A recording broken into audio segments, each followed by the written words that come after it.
खून कहो किस मतलब का जिसमें उबाल का नाम नहीं, वो खून कहो किस मतलब का आ सके देश के काम नहीं।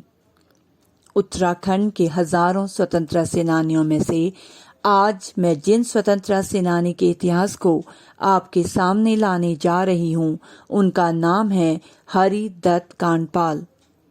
मैं आप सभी को यहाँ पर बता देना चाहती हूँ कि मेरा पीएचडी शोध कार्य भी इन्हीं महान विभूति पर किया गया है। हरिदत्त कांडपाल के जीवन में गांधी जी, हरगोविंद पंत, गोविंद बल्लभ पंत, राम मनोहर लोहिया, विक्टर मोहन जोशी आदि महान व्यक्तित्व वाले व्यक्तियों का विशेष प्रभाव उनके जीवन में पड़ा। पर्यावरण संरक्षक व सामाजिक व्यक्तित्व वाले इन व्यक्ति का जन्म अल्मोड़ा जिले के द्वाराहाट से 19 किमी दूर सुरईखेत के समीप ग्राम कांडे की पुण्य भूमि में 29 फरवरी 1912 ईस्वी में सेठ पद्मादत्त की पत्नी शारदा देवी के घर में जन्म लिया। इनका प्रारंभिक जीवन बहुत संघर्षशील रहा। रानीखेत में इन्होंने कक्षा 3 तक अंग्रेजी माध्यम से शिक्षा ली। जब हरिदत्त कांडपाल कक्षा 8 की परीक्षा दे रहे थे, तभी जून 1925 को इनके पिता का स्वर्गवास हो गया। परिवार का सारा उत्तरदायित्व इन पर आ गया। धीरे धीरे वह रानीखेत में हो रहे स्वतंत्रता आंदोलन में अपनी भागीदारी देने लगे। सविनय अवज्ञा आंदोलन से लेकर भारत छोड़ो आंदोलन तक हरिदत्त कांडपाल ने अपनी अहम भूमिका निभाकर अपना एक नया कीर्तिमान स्थापित किया। 4 से 16 फरवरी 1903 तक कांग्रेस कार्यकारिणी की बैठक साबरमती में हुई। 27 फरवरी को घोषणा करवा दी गई कि वे 78 सदस्यों सहित नमक कर तोड़ेंगे। 12 मार्च को गांधी जी ने अपनी दांडी यात्रा शुरू कर दी। 6 अप्रैल को गांधी जी ने समुद्र तट पर नमक हाथ में लेकर नमक कानून भंग करने का आह्वान किया। सविनय अवज्ञा आंदोलन ने सही अर्थों पर ब्रिटिश शासन की जड़ें हिलाकर रख दी। संपूर्ण देश की भांति पर्वतीय क्षेत्र में भी सविनय अवज्ञा आंदोलन का पूरा असर था। उत्तराखंड भी इस आंदोलन से अछूता नहीं रहा।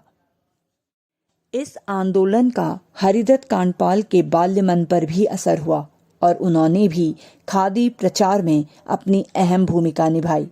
1930 से 1939 में उत्तराखंड की 3 महत्वपूर्ण घटना हैं। अल्मोड़ा का झंडा सत्याग्रह, पेशावर कांड, रवाई कांड मुख्य है।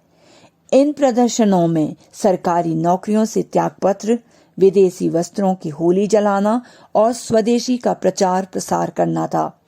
जहां एक ओर पूरे कुमाऊं गढ़वाल में जंगलात आंदोलन जोर पकड़ रहा था, वहीं 1931 में हुई सबसे महत्वपूर्ण घटना भगत सिंह, राजगुरु, सुखदेव पर चल रहे मुकदमे तथा फांसी की सजा ने भी उत्तराखंड वासियों को बहुत उग्र बना दिया था। लंबे समय तक कुमाऊं गढ़वाल में इसका खूब विरोध हुआ। हरिदत्त कांडपाल जब अल्मोड़ा और रानीखेत में विरोध कार्यक्रम करा रहे थे, तो उनको गिरफ्तार कर लिया गया। 1940 को कुमाऊं में व्यक्तिगत सत्याग्रह की शुरुआत हो चुकी थी। इस सत्याग्रह में भी हरिदत्त कांडपाल ने अपनी अहम भूमिका निभाई। 1942 का भारत छोड़ो आंदोलन पर्वतीय शहरों से कहीं अधिक ग्रामीण क्षेत्रों में फैला। इस आंदोलन में हरिदत्त कांडपाल ने अपनी अहम भूमिका निभाई। धीरे धीरे पूरे देश में अंग्रेजों भारत छोड़ो का उद्घोष बुलंद हो गया।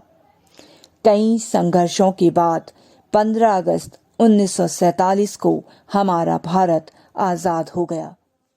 स्वतंत्रता प्राप्ति के पश्चात उत्तराखंड के स्वतंत्रता सेनानियों में हरिदत्त कांडपाल बहुत बड़ी प्रतिष्ठा प्राप्त कर चुके थे और जनप्रिय नेता हो चुके थे। देश में ग्राम पंचायतों तथा केंद्रीय न्याय पंचायतों का गठन हुआ तो हरिदत्त कांडपाल ईरा पैठानी क्षेत्र के केंद्रीय न्याय पंचायत के सरपंच बने।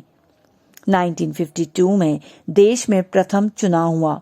हरिदत्त कांडपाल 1957, 62, 67 तथा 69 के विधानसभा चुनावों में भारी बहुमत से जीते। विधायक के रूप में हरिदत्त कांडपाल ने अनेक सामाजिक जन चेतना को आगे बढ़ाने वाले कार्य किए और देश में व्याप्त कुप्रथाएं, पशु बलि, दहेज प्रथा, बाल विवाह आदि का घोर विरोध किया। हरिदत्त कांडपाल पर्यावरण के प्रति सदैव चिंतित और जागरूक रहते थे। हरिदत्त कांडपाल ने अनेक सामाजिक कार्य किए। अपने विधायक काल में इन्होंने उत्तराखंड के विकास, यहाँ की जनता के सामाजिक आर्थिक उत्थान के लिए अनेक महत्वपूर्ण कार्य किए। पर्यावरण, वनों के प्रति लोगों को जागृत किया और पर्वतीय क्षेत्र व देश के लिए वनों के महत्व को समझाया। इसी महत्व को समझाते हुए उन्होंने आदर्श इंटर कॉलेज सुरईखेत के परिसर में बांज के वृक्षों को लगाया, जो आज भी विद्यालय परिसर में लहरा रहे हैं।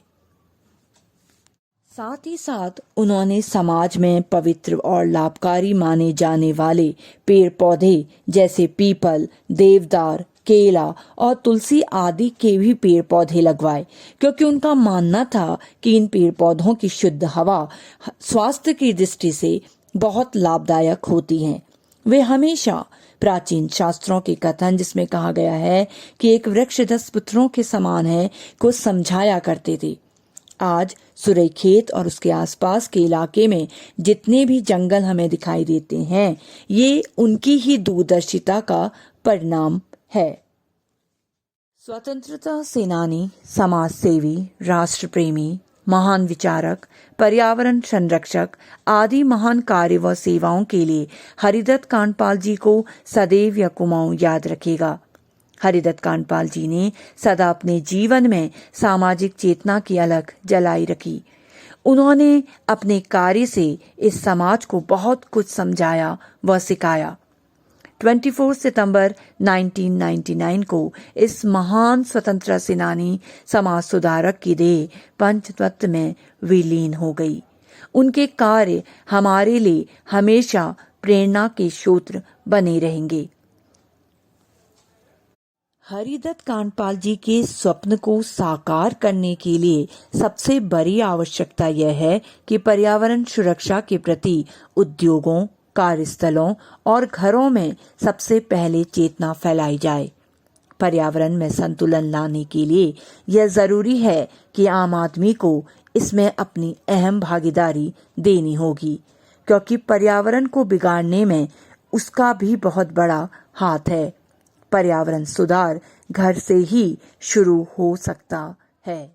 यदि हम पर्यावरण को पूरी तरह से ना सही मगर उसका कुछ प्रतिशत भी सुधारने के लिए नैतिक कार्य करें, तो यह उन स्वतंत्रता सेनानियों को हमारी सच्ची श्रद्धांजलि होगी जो पर्यावरण संरक्षण को अपने जीवन के महत्वपूर्ण कार्यों में से एक मानते थे। धन्यवाद।